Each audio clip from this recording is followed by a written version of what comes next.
G'day, guys, and welcome to the Thunder from Down Under podcast. I'm your host, Graham Solomon, and today's special guest has a background in human resources, has been in the human resources industry for over 31 years. She is the principal and owner at GPS Career and Business Strategies. She's an entrepreneur, a coach, and educator. She is also a licensed realtor, and with her husband has a successful realtor business. And on top of all that, she is a wife and a mum. Her name is Karla Hill, and I'd like to welcome Karla to the podcast and say thank you for coming in. G'day, Karla. Welcome. Good day. Thank you so much, Graham. It's a pleasure to be here. Thank you for the invitation. It's my pleasure. Now, Karla, that's quite a rap sheet you've got there. I nearly ran out of breath trying to say it. So obviously you've been very busy, and the first thing that comes to my mind is your human resources training must have been such a valuable asset to be able to manage and bring all that together over the years. You've had a lot of, I guess, a lot of things on the go at the one time, and that must have been a real benefit for you to be able to use those skills to bring it all together and manage it all.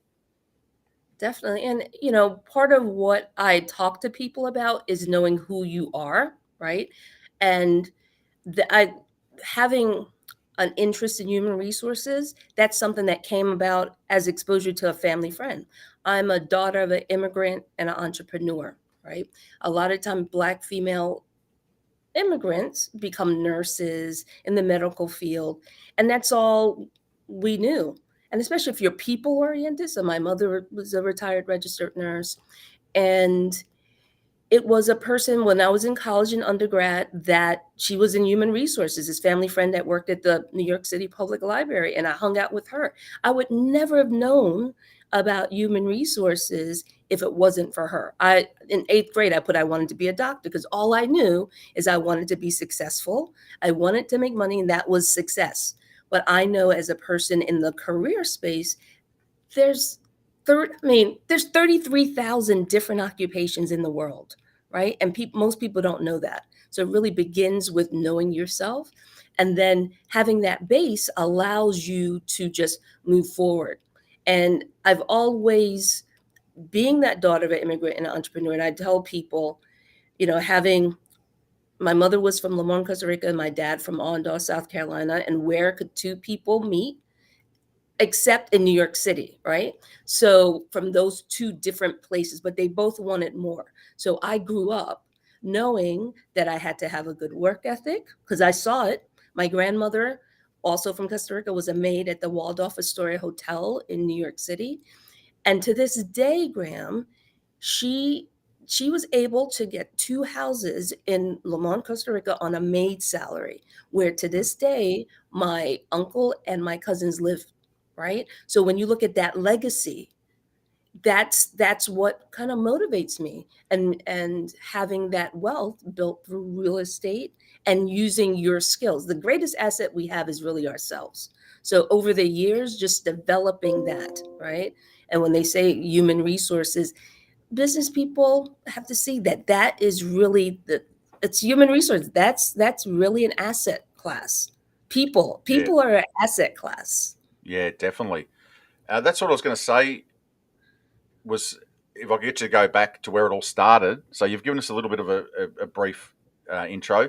So go back, hit the rewind button, go right back to the start. You've given us a little bit, but then can you take us sort of from that beginning and then through a bit of a journey, through the years and then to where you've got now, and obviously quite successful and doing a lot of stuff, but it all had to start somewhere. So can you sort of give us a brief overview of the whole journey? Yeah, so just growing up in New York City, people go there for their dreams, right? That you go there because that's where the opportunities are. That song, if you can make it there, you can make it anywhere. So just being able to see my dad, who was that entrepreneur, him and my uncles owned parking lots back in the day, right? When you really think about real estate strategy, that was like kind of this, you could lease parking lots and people park. So short-term rentals of vehicles, right? And they made a good living. I graduated college without any debt. So it was really, really a good business. I worked there during college. My brothers and cousins parked cars there. So the thing is, I saw that that's how you build well, entrepreneurship. My mother worked multiple shifts also as a registered nurse. So I just knew I had to like work hard. But one thing that entrepreneurs and educate and immigrants have in common is that get your education. Like it always seems like it's better on the other side, right? Oh, I don't want you to work like the way we have to. So I went on to get my master's degree, multiple certifications, sitting on professional boards. But there's a cap to working on the W-2 side, right? So they're saying one thing, but they're doing another, right? Mm. You see it, but you look at actions like, okay, so my dad never, I mean, worked for anybody. He owned, even when he was semi-retired, he owned a gas station, stores. Like he just knew it was land and working for yourself. He could never work for anyone else. So, I've been married 30 plus years, and my husband was, I mean, he started out as a rebel rouser, more of a community organizer, people oriented, but he went towards real estate also. And I look at the value of real estate. It helped my mom move down here in terms of liquidating property, getting other property, helped my oldest son graduate from Georgetown University. My youngest son is at Yale University now. So it's been options, right? You have cash flow in terms of the W-2 and, real estate sales, but in terms of the wealth and the ability to really take your life and your options to the next level, that's been through real estate. Yeah, it's interesting because, like you said, like the biggest city, the Big Apple. Your dad was clever. He got car parking is one of the hardest things to get in New York City. So he was entrepreneurial. He got in there and he saw a niche and he got in there and he worked that niche. But then he was clever enough to understand that he needed to do other stuff on top of that. That would earn the money because people needed parking. And there was that entrepreneurial thinking. And that's obviously you've grown up seeing that, being a part of that. And that's become part of your programming moving forward. Yeah, it's amazing, and then you sort of talked about sort of the next phases, and it's very interesting. And this is something that I see all the time. You talk to people who have got a background in real estate and entrepreneurship, they get excited. They just when they talk about real estate, they get excited. And I could just hear you getting excited about it and the opportunities that it's opened up in your life, and probably in the space that you're in with education, also with the realtor side of things, you see the opportunities that opens up for other people. So it's just amazing to talk to people and see how excited they get, because it does. It's a real, you start off and you get into it, and it creates so many opportunities throughout your life. So, it is. It's great to talk to people about that. So from there, what did you get into first? Did you get into human resources first, or was it real estate first, or was it a I, combination of s- the both? I would say I got into human resources first, just in terms of being on that track of making sure somebody's going to get that phone. I'm sorry. Yeah, that's okay. um, Making sure that, because that's what my degree was in, right? Making sure that I leveraged that degree. I had a degree in public administration and human resources. So again, the way the society trains us, that's what your degree's in. Go find that work, right? But in terms of partnerships and teams working with my husband. Like I said, 1989 was a great year. That's the year that I got married. That's the year that I got my human resources job. It's like a conversion, right? Just of all these types of things that happened. So working with my husband, that was an impact also because he had his real estate degree. And one of the things that we learned is that if you want to go far, go by yourself. But if you want to go, you know, if you want to go fast, go by yourself. But if you want to go far, go together. So it was really, really concurrent, Graham. A lot of people like, oh, they look at life sequentially. I'm saying that I'm all of those things. I'm a human resources person. I'm a realtor. I'm a mom. I look for synergy and I know what my strengths are. So along the way, it was really both. I can't say this came first or this. It's really about 30 plus years in the real estate space and in the human resources space. And I've sought to say, I'm going to combine those. If you really look at real estate investing, it's really relationships and math. Yeah, Right? Because at the end of the day, you are looking for discounted properties. You want to make sure from the ARVs standpoint, if you're a fix and flipper, that what's going to be the after repair value, right? But how do you get the leads and the deals? It's through your network, right? What I've been trained is, yes, currency, there's multiple currencies. There is money that everybody knows, but there's time and there's knowledge. And even most importantly, there's relationships. And people are not paying enough attention to that. So I'm learned and what I teach others is know your strengths, know your personalities, and fully leverage that to whatever your goals are. Yeah, yeah, couldn't agree more. That's brilliant. That's brilliant. And with you've got a unique perspective. You've been a realtor. You've worked with investors. You've worked with wholesalers. You've worked with investors. You've worked with people right across the REI business. You've got the human resources side. So, like you say, all of those mixed in. You've got a unique perspective. You can see everyone's perspective. You can see every angle that people are coming from. You understand it on a deeper level. So you have got probably a very a unique perspective that other people just don't have.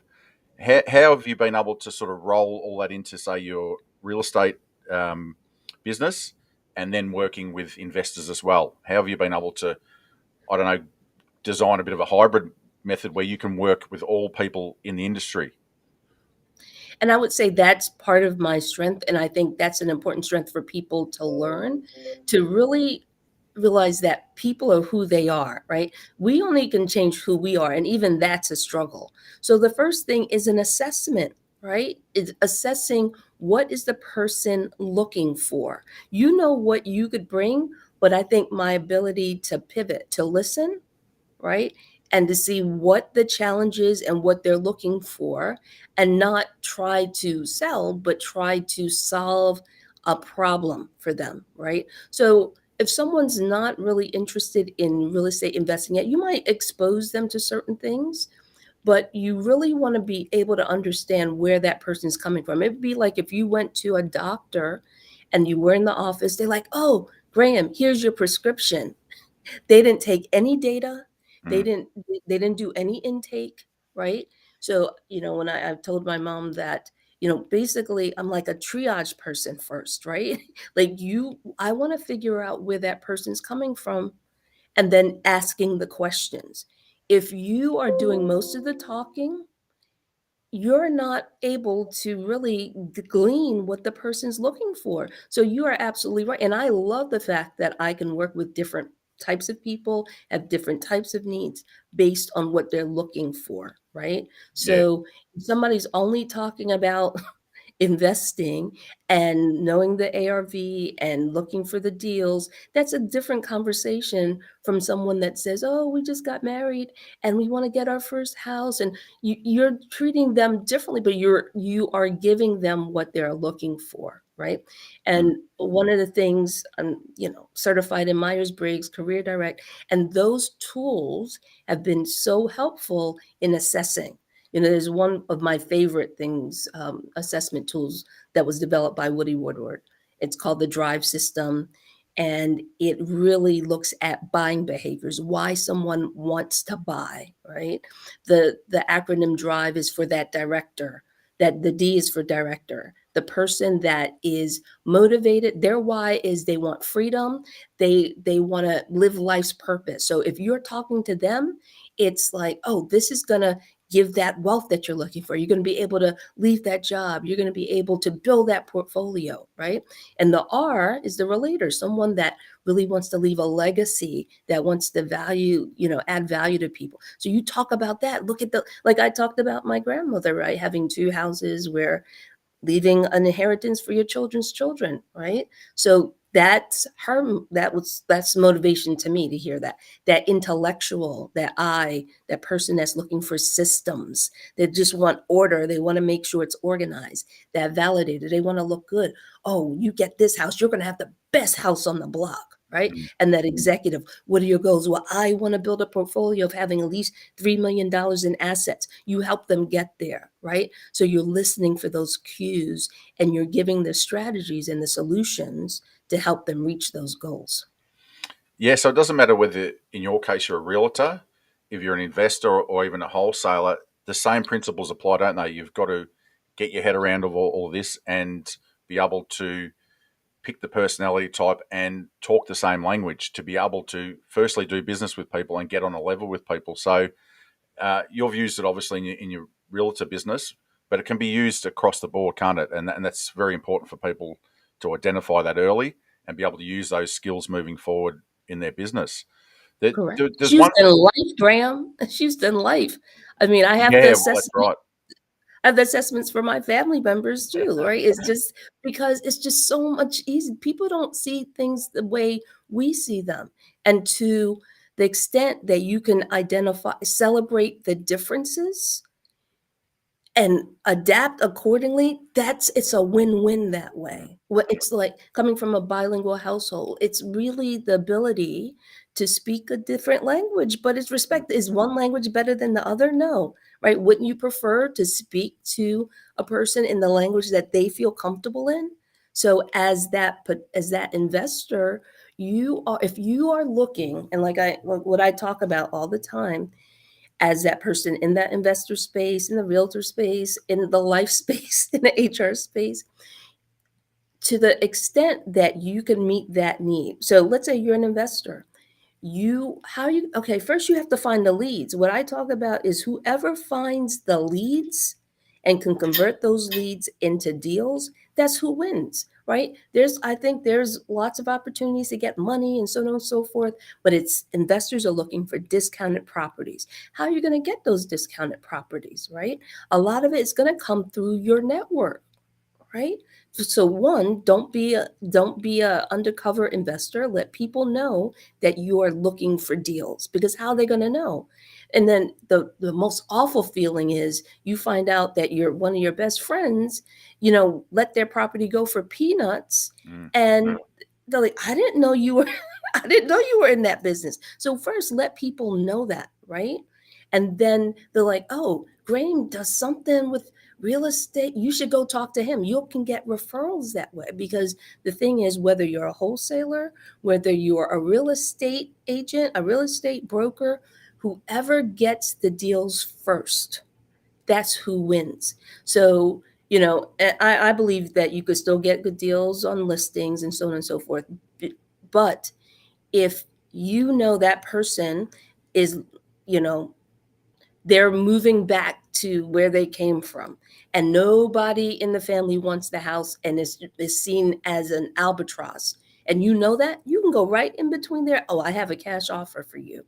Boom. But if you don't know, and people don't know who you are, you're not then that's when a realtor steps in. That's when somebody else or another wholesaler, right? So that's why I'm saying relationships are so valuable. So also looking for any types of transitions. We're going into March, in the States. In May, there's going to be graduations, right? People are going to be looking for different things.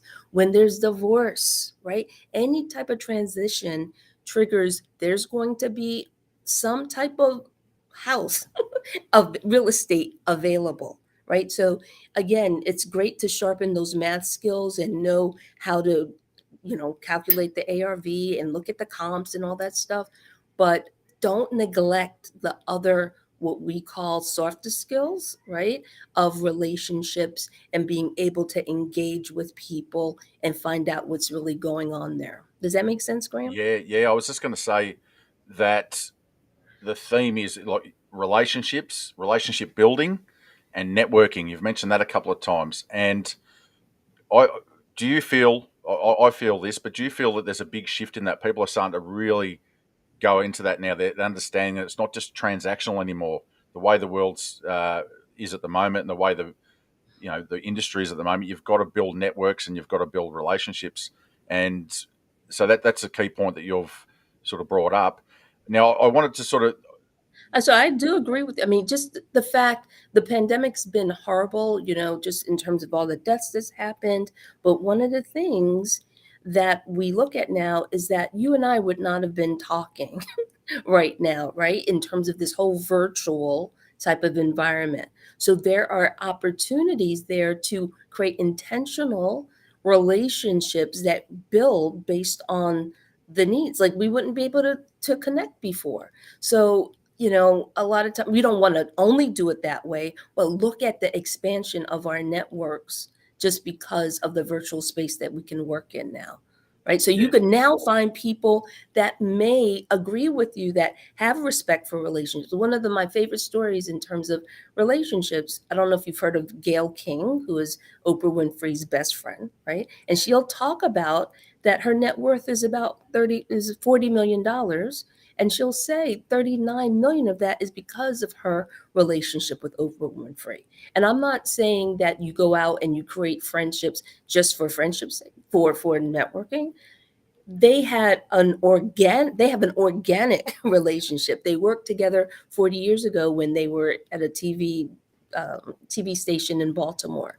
But she's brought her along because they like each other and they have similar skills. So the thing is, it's like that phrase, if you hang out with five broke people, you become the sixth one. If you hang out with five millionaires, you'll become the sixth one. So it's it's a different things that you're getting from those networks, and your ability to just get better. And your true networks will say what the gaps are. Like, hey, you're not it becomes your accountability group too, to help you maximize your potential. Everything else, I think the greatest investment in yourself is making sure that you are investing in yourself. We're the greatest asset. I think our potential is limitless. But if people don't believe that, it's whatever you are, whatever you believe, right? I believe our potential in people in general, it's limitless, but people have to believe that. It's not going to be it's not going to be me telling them, right? Well, that's why we bring the big guns like you, Carla, because you've just drilled down on that. Wasn't even thinking that way, but you've just drilled down.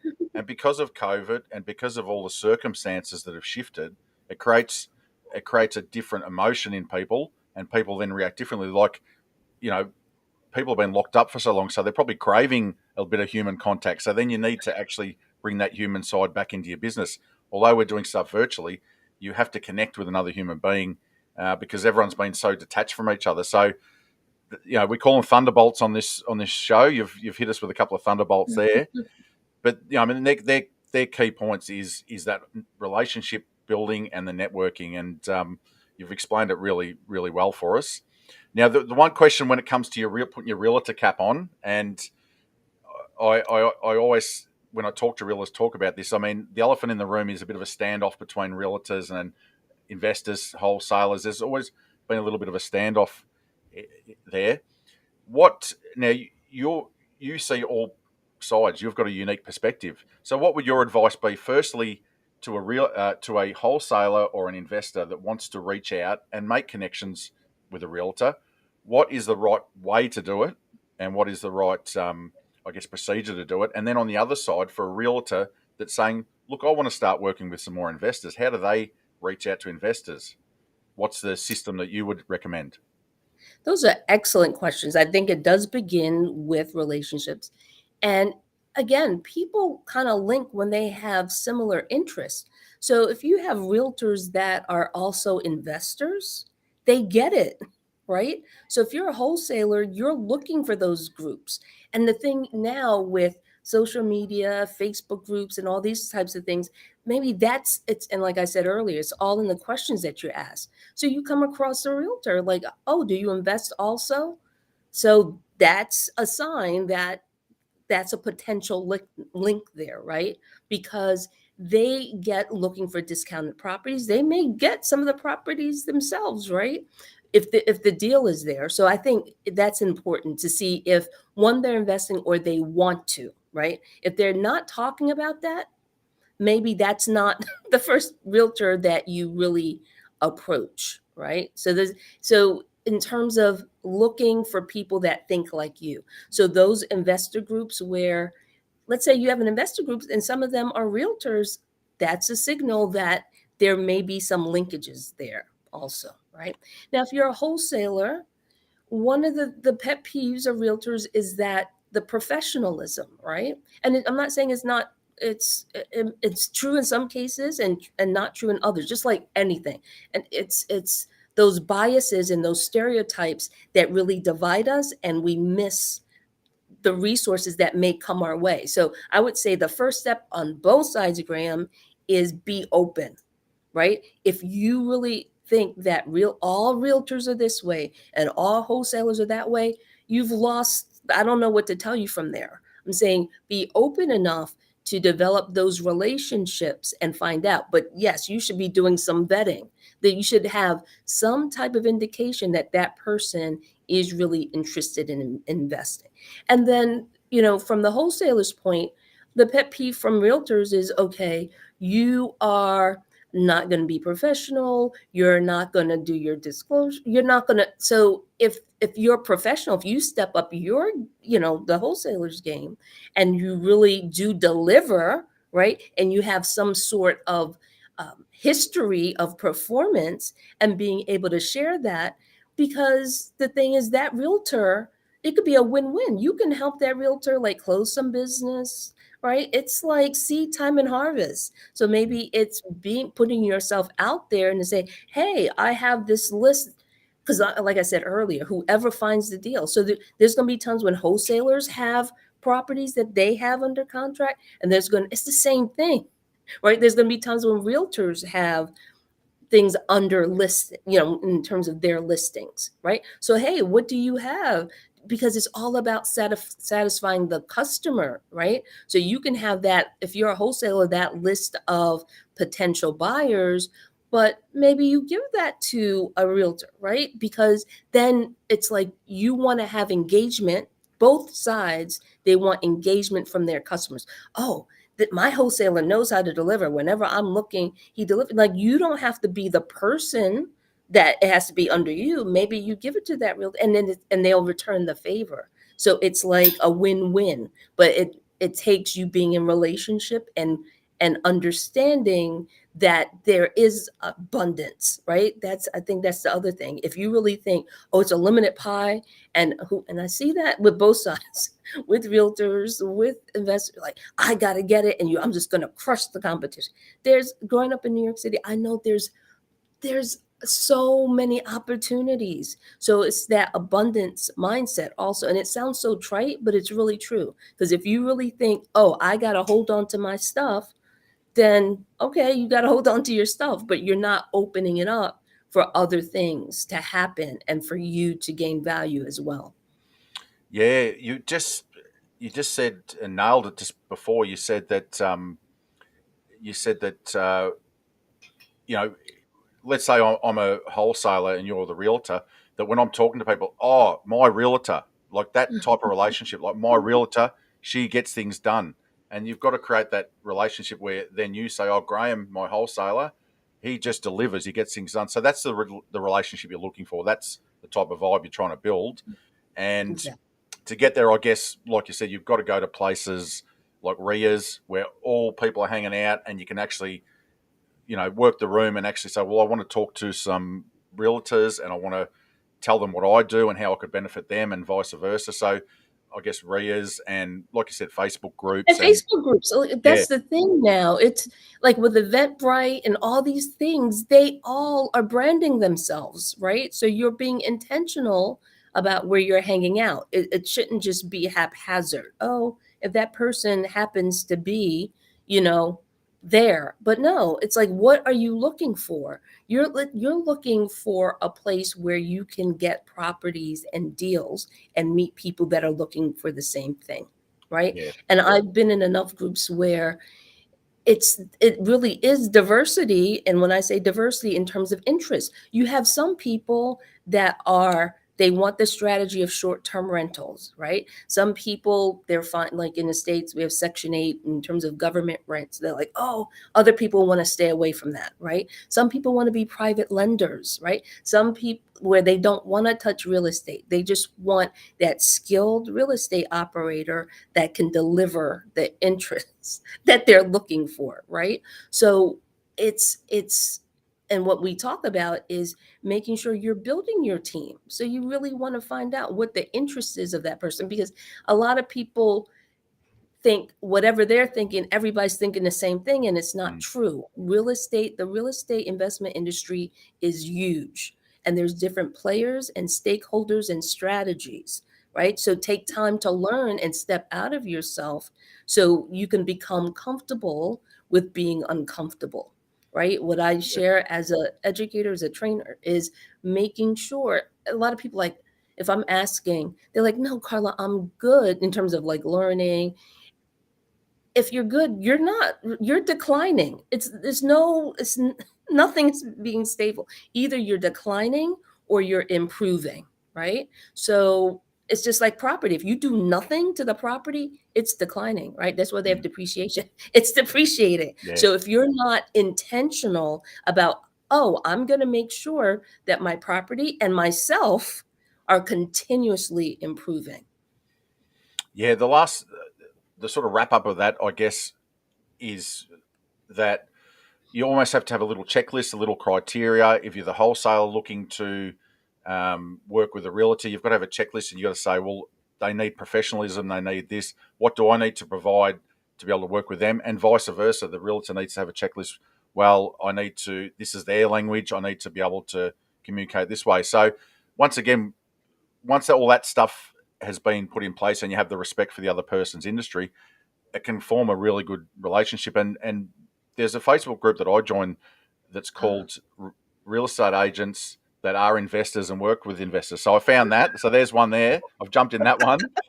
That's exactly what we're talking about. So yeah, that I mean, and you've broken it down really deeply so that people can understand the whys and why people think like that. So And think yeah, about what value do you bring? Okay, when I say that phrase, if you want to be a millionaire, hang out with five others, but why would they want to hang out with you? What what are you bringing to the table, right? It's not just take people just don't want to just be taken, yeah, right? They yeah, want a win-win. So you really do have to have that mindset of making the decision that, okay, I might not win in the short term, but is this person, having those relationships and me investing in those relationships and the time, I believe that you will get a return on your investment, but you really have to give. It's like seed time and harvest, right? yeah. You're going to have to plant as well.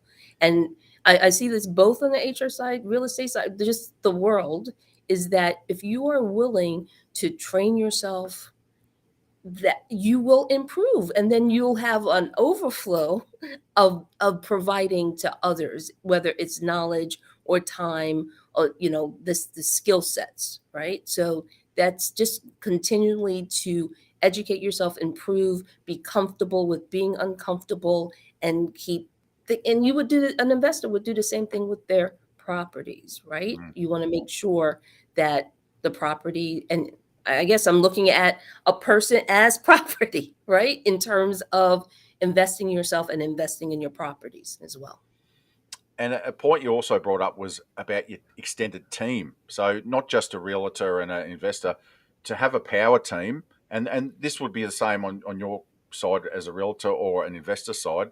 You need a good lender. You need a somebody that if a lead comes through, and it's underwater, you've got to get a short sale person in. So you have all these people that the same thing that you can actually pass leads on to them, and then when it comes up, oh, I've got this distressed house, it's discounted. I can't put it on the MLS, or I can't do this, so that then they bring it across, or a short sale person says, well, this isn't a short sale, I can bring this across to a wholesaler investor. So that's part of what you're talking about, that synergy of building a power team and just passing stuff around the circle, I guess, so that the person gets the result somehow from your network. So you're actually helping solve the problem. Now, whether you do it directly or whether you pass on, it doesn't really matter. And what that does is what goes around comes around. Eventually, someone will pass something back to you. So I guess that's a layman term of pretty much what you're trying to say is not just, you've got to build a bit of a power team around you anyway and have all those resources. And then that just makes your business better and stronger and everyone that's involved. So yeah, definitely. That's a key point is a power team. You've got to have a power team. So And one of the things I look at, one of my roles about 20 years ago was HR director for fleet management, which is the agency that was responsible for all the city's vehicles, right? About 6,000 pieces of equipment, from fire equipment, police cars, backhoes, all this stuff. And I remember whenever we would bring on new technicians, it was like, okay, I need to get the truck to move my toolbox, right? And I just never thought about toolboxes that way.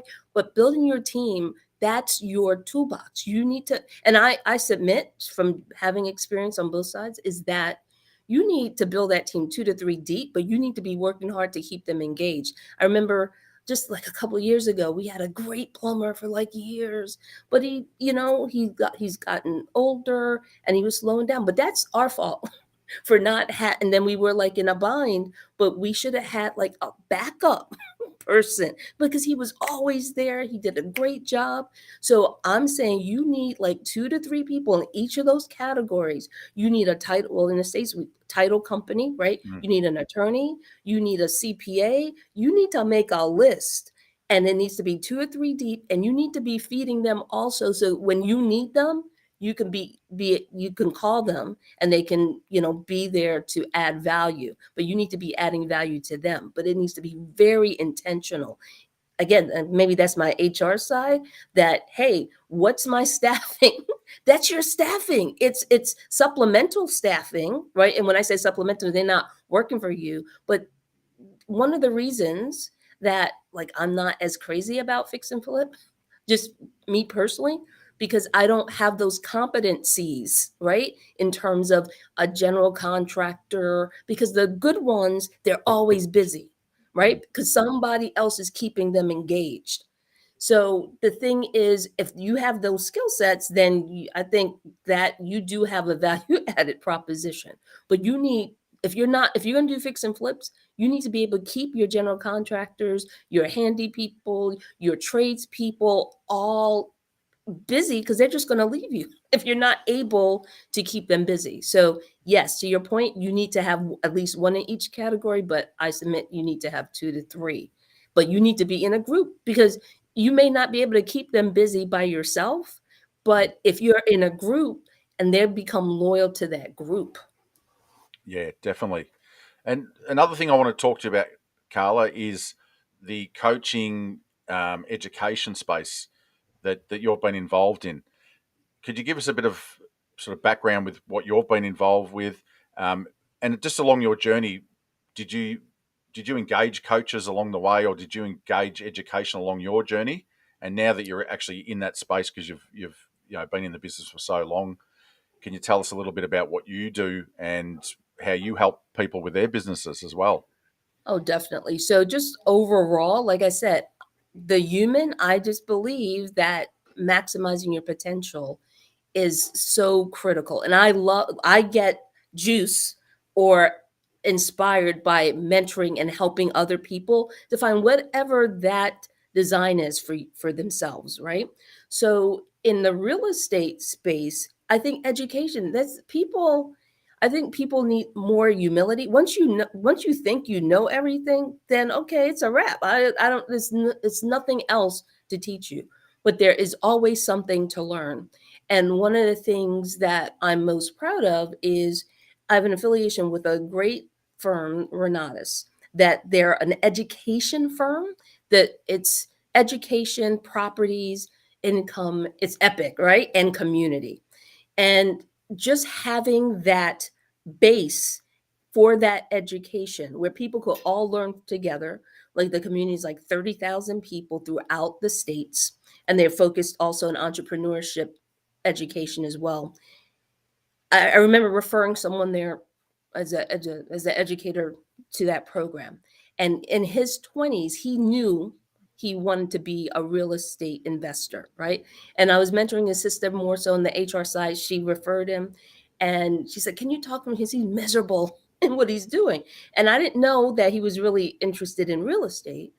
But when we sat down, that's all he kept talking about, right? So he read Rich Dad, Poor Dad, Think and Grow Rich, but he didn't have anything to show. So in his 20s, he failed because he didn't have a map. He didn't have the education. He didn't have mentorship. He didn't have community. So he started this program and he ate it up, right? Because he was ready. Now he's in his 30s. So fast forward, he's become one of the very seasoned educated persons that has multiple transactions under his belt right now.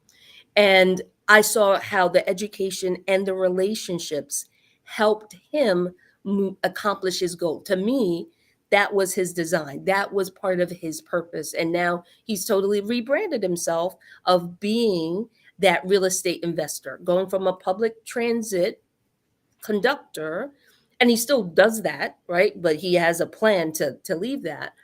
But now, oh, that person, he can help me with my real estate issue. And if it wasn't for the educate, because he had the desire 10 years ago, right?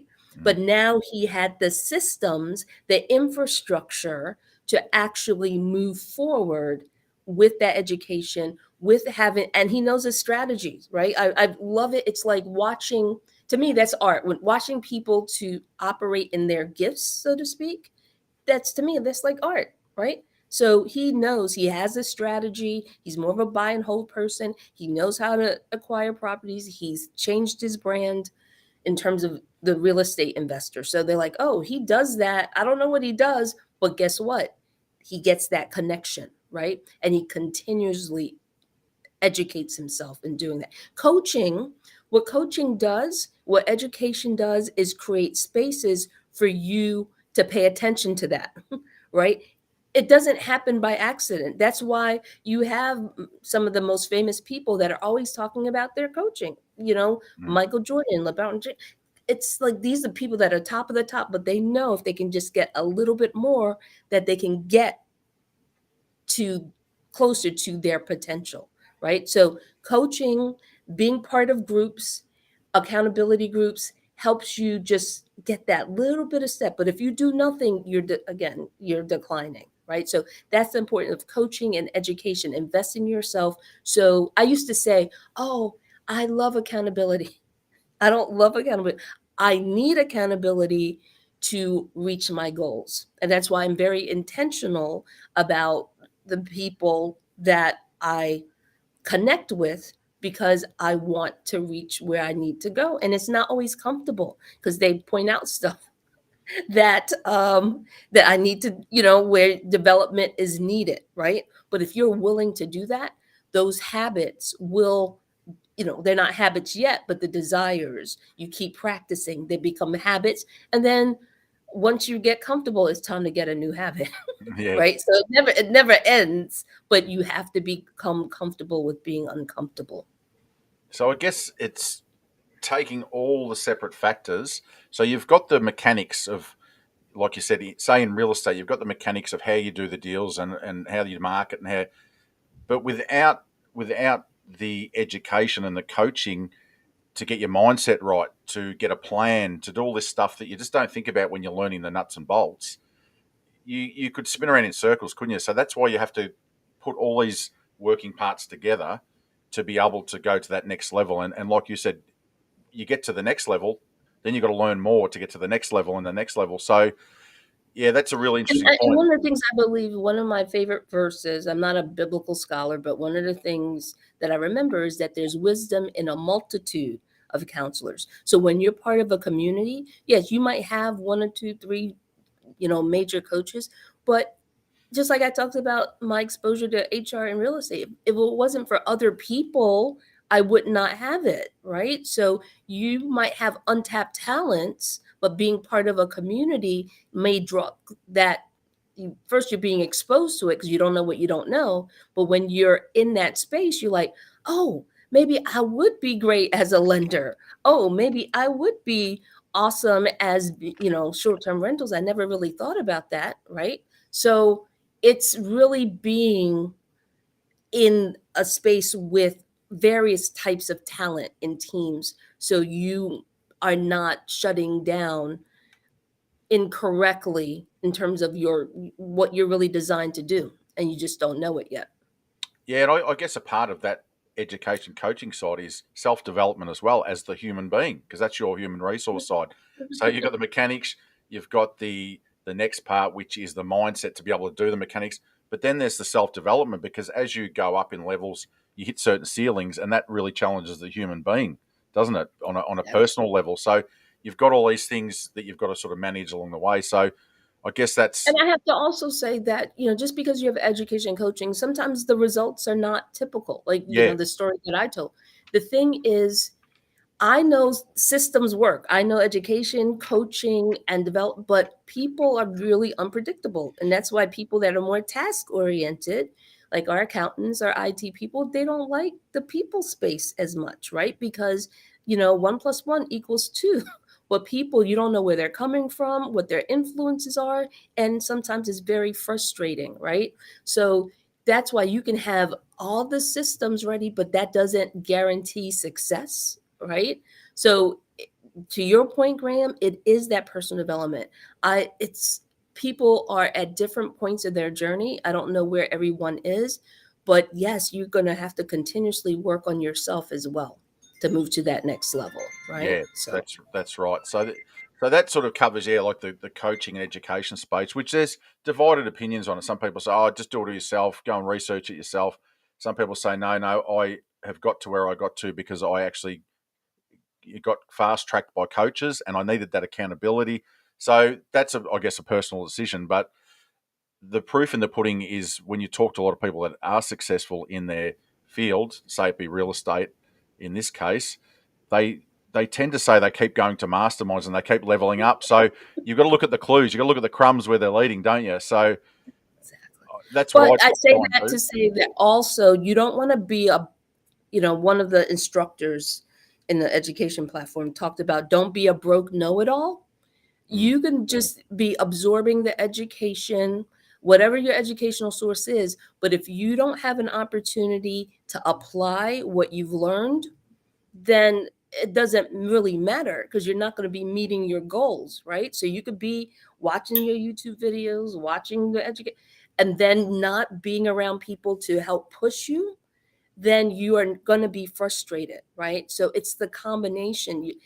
My dad was a big sports fan, so I use the analogy of education as being the platform and the playbook, right?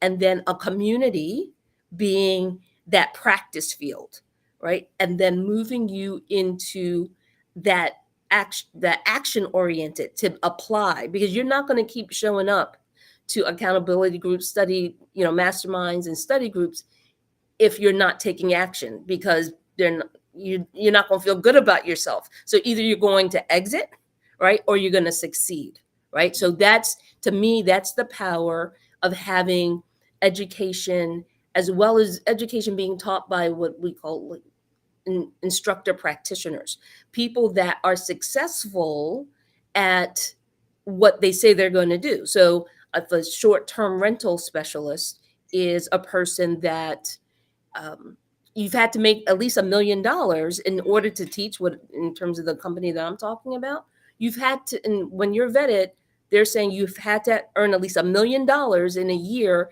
in whatever your area specialization is, because they don't want people that are just talking about it. They want people that have done it so you can learn from their experiences and their trials. And that's why they call them instructor practitioners. So that's a real important point of where you're Yeah, getting your education from.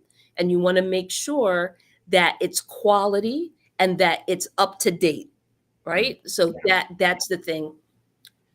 And you've got to have the score on the board there. So look for people that have got the score on the board. That's the layman's terms. Going back to the sports analogy, if they haven't got the score on the board, keep away from them because they can't take you to there because they haven't been there themselves.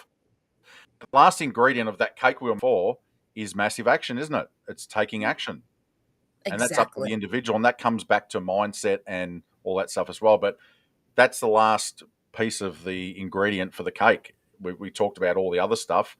So yeah, that's sort of all of a sudden that's where you get the nice cake, and I guess the cake is results.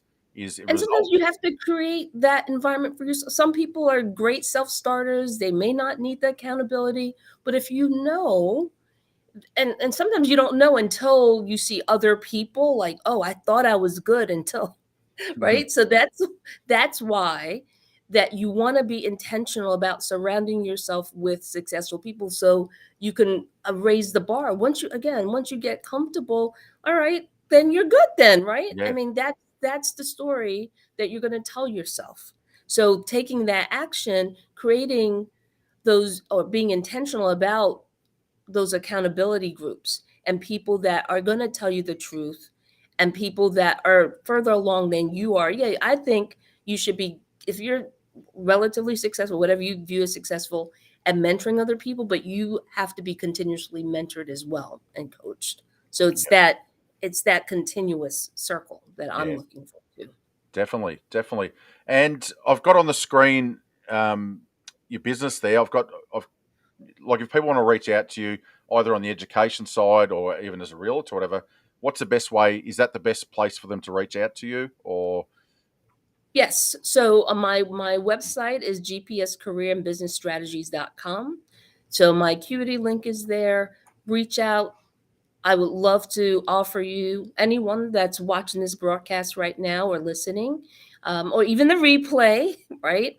In terms of reaching out for that 15-minute complimentary strategy session with me. I want to be able to assess where you are and see what we can do from there. yeah, you might get the first phone call. Hi, it's Graham. How you going? No, that's awesome. Look, I really appreciate you coming in and just giving us that overview from all sides. Like I said, you're a realtor. Firstly, you're a wife and a mum, and that takes a lot of management. Then you're a realtor. You're in business. You're a coach. And it was really good to hear your perspective and balance on everything. And I hope the people that have listened and watched the replay, doesn't matter which field you're in, to just take that on board and to sort of, if you're going to network with people, try and understand their perspective and just try and create win-win situations, like you said. So it's been awesome. I really appreciate you coming in, Oh, the and time went by so it goes so quickly. quickly, especially when you get on topic. But once again, like I said during the podcast, when you talk to real estate people about real estate, they get excited, and it's great because that's why we're in this business, is because it is an exciting business. It's got its ups and downs, but we all love it, and that's why we're all here. So thank you so much for carving some time out of your schedule and coming in. It's a pleasure to talk to you, and I'd like to actually, I think I mentioned this before, I'd like to actually, on our Thursday podcast, get you in during the year to drill down on some of that stuff about realtors, how to work with realtors, and drill down further on that, because I think that's a really interesting topic. And like I said, I can just see that that's going to happen a bit more and more moving forward. I'm seeing it in the industry that people are starting to break down those barriers and at least try and work and try and understand each other. So, yeah, look, if you get some time down the track, I'll shoot you a message and try and get you back in to drill down deeper on that topic. It would be my pleasure, Graham. Okay, all right. Well, thanks, Karla. Thank you for coming in. And like I said, you dropped some thunderbolts on us, and it was amazing. So there's so much content in there for people to go back and look at. And we'll sign out. We'll say goodbye now, Karla. And like I say to people, thanks to Karla, you've been thunderstruck.